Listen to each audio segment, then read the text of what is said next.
बन्नी खरगोश की साहसिक यात्रा। एक बार की बात है, हरे भरे जंगल में एक छोटा सा खरगोश रहता था जिसका नाम था बन्नी। बन्नी एक बहुत ही चंचल और जिज्ञासु खरगोश था। उसका सफेद और मुलायम फर और उसके बड़े बड़े कान उसे जंगल में सबका प्यारा बना देते थे।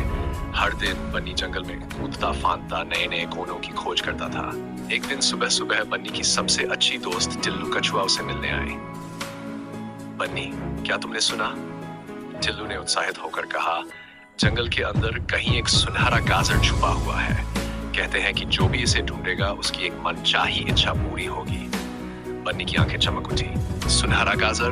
चलो टिल्लू, हम इसे ढूंढते हैं। और दोनों दोस्त एक नए रोमांचक सफर पर निकल पड़े। जैसे ही वे जंगल के गहरे हिस्से में पहुंचे, उन्हें बुद्धिमान उल्लू मिला। सावधान रहना बन्नी और टिल्लू, उल्लू ने चेतावनी दी। सुनहरे गाजर तक पहुंचने का रास्ता कठिनाइयों से भरा है। लेकिन बन्नी और टिल्लू ने हिम्मत नहीं हारी और आगे बढ़ते गए। जल्द ही वे एक तेज बहती हुई नदी पर पहुंचे। अब हम इस नदी को कैसे पार करेंगे? बन्नी ने चिंता से पूछा। टिल्लू, जो एक बहुत चतुर कछुआ थी, ने कुछ तैरते हुए लकड़ी के टुकड़े देखे। हम इन लकड़ियों पर कूदकर नदी पार कर सकते हैं, टिल्लू ने कहा। दोनों ने एक एक करके लकड़ियों पर छलांग लगाई और सुरक्षित नदी के दूसरी तरफ पहुंच गए। आगे चलते हुए उन्हें एक ऊंचा और कांटेदार झाड़ी मिला। अब हम इस झाड़ी को कैसे पार करेंगे? बन्नी ने सोचा। तभी झाड़ी से चू चू की आवाज आई। ये तो उनकी दोस्त गिलहरी चीकू थी। मैं तुम्हारी मदद कर सकती हूँ, चीकू ने कहा। मैं तुम्हें इस झाड़ी के छोटे छोटे रास्तों से निकाल सकती हूँ। चीकू की मदद से बन्नी और टिल्लू बिना कोई खरोंच लगे कांटेदार झाड़ी पार कर गए। आखिरकार लंबी यात्रा के बाद वे एक छिपे हुए खुले मैदान में पहुंचे।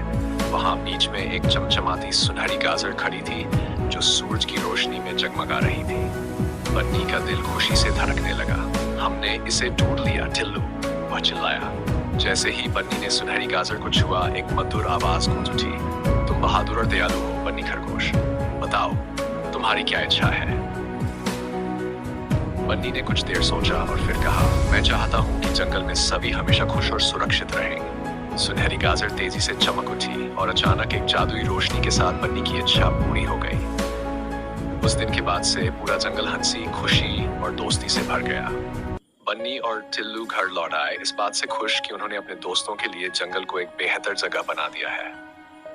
और इस तरह बन्नी खरगोश और उसके दोस्त हमेशा खुशी खुशी रहते थे, हर दिन एक नए रोमांच के लिए तैयार रहते। समाप्त।